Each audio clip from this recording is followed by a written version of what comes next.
What is a true fact so baffling, it should be false?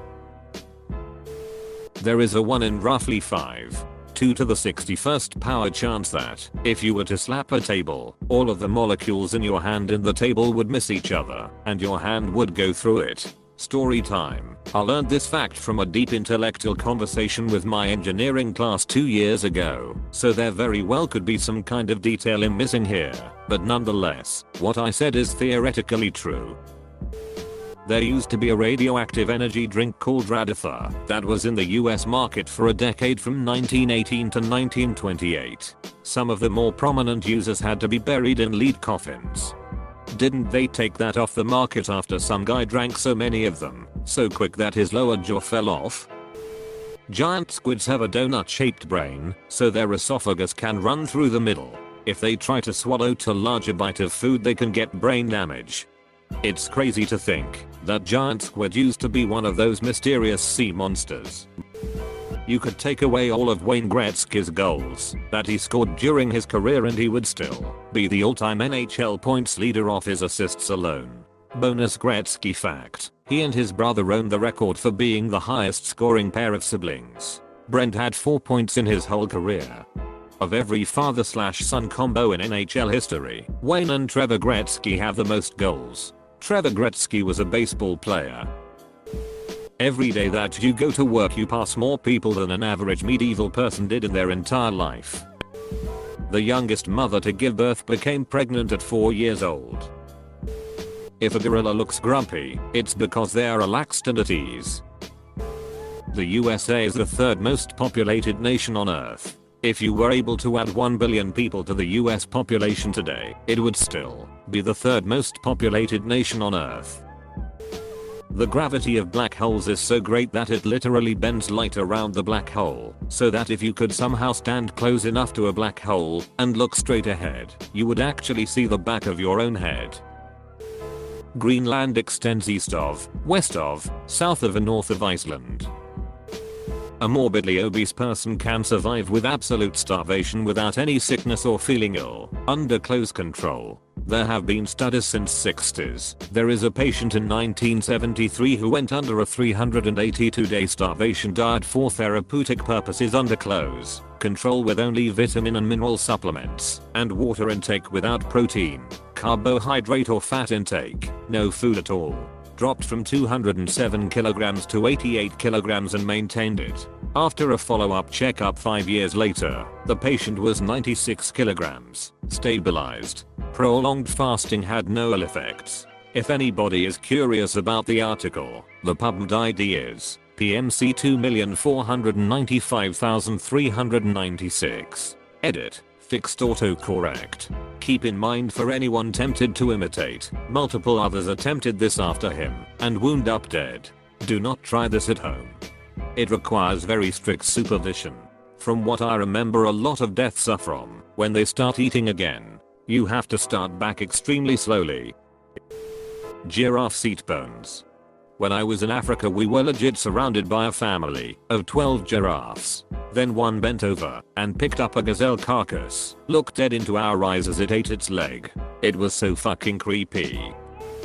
The Life of Frayne Selleck, the luckiest unlucky man in the world. January 1962. Frayne is riding on a train through a freezing canyon when it fell into an icy river. All 17 other passengers died while he escapes with a broken arm and hypothermia. 1963. On his first plane trip he was sucked out of the plane's door and landed in a haystack, unscathed. 19 other people were killed in the crash. 1966. He was riding in a bus when it skidded off the road into yet another icy river.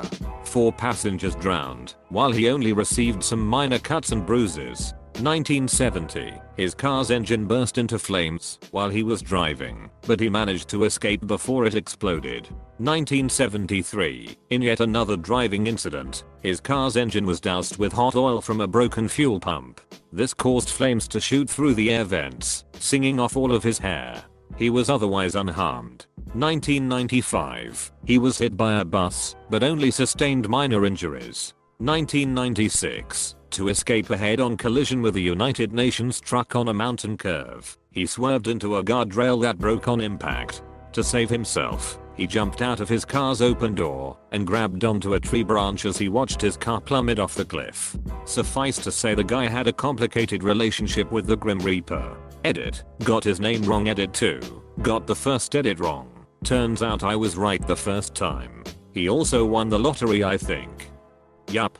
In 2003, he won $1 mil in US dollars. In 2010 he gave the rest of his money to friends and family as he wanted to live more frugal life.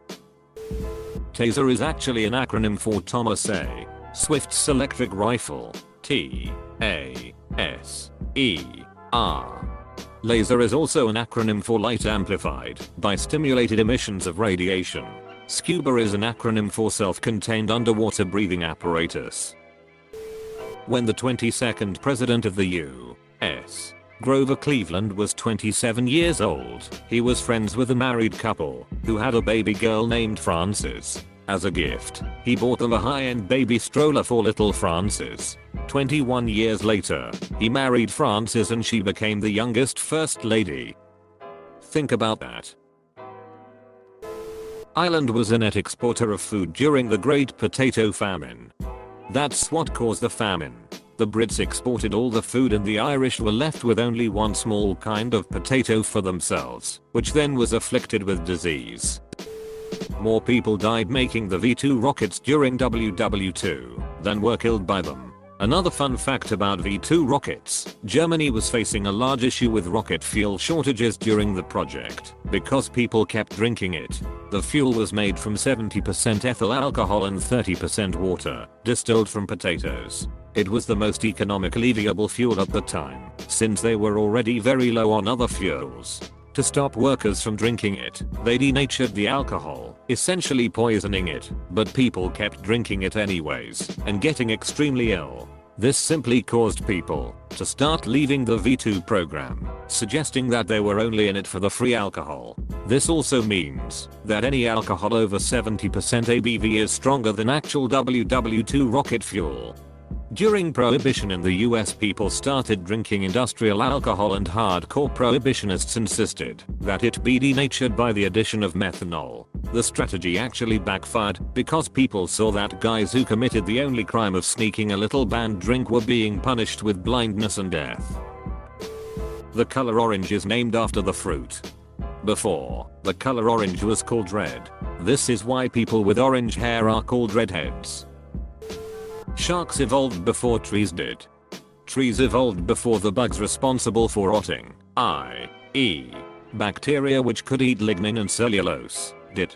Thus when they died, they just fell over in place and lay there instead of rotting. Over time, the weight of the upper layers of tree corpses compacted the lower levels, which eventually became the coal we dig up and use today.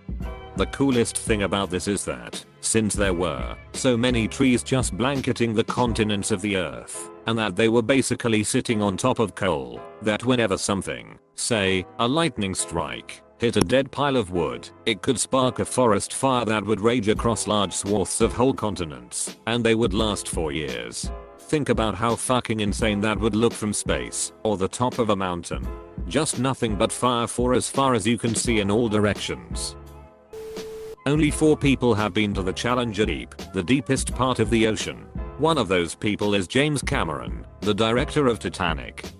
Didn't he make the movie Titanic as an excuse to visit the actual wreck? Yes. Visiting Challenger Deep is why we haven't had most of those Avatar movies they've been talking about. In 50 years, he'll be remembered for his tech and innovation, rather than his films. Edit. For everyone whining about Avatar, the man went to the deepest part of the ocean because he wanted to and could afford to. That's a lot more memorable than any movie he'll ever make.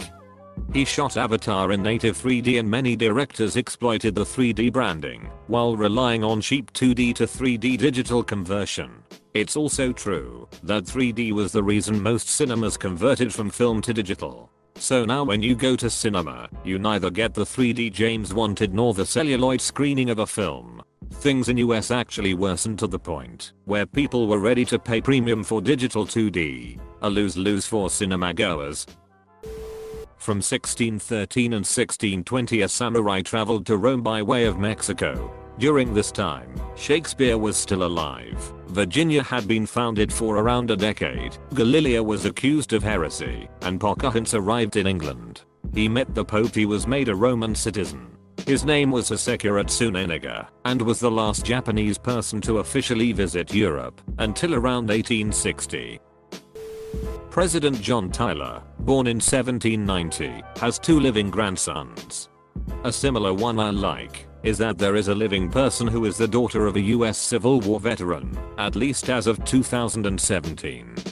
And she gets to draw a Civil War veteran's pension. A million seconds ago was week before last, July 24th. A billion seconds ago was 1988, 1987.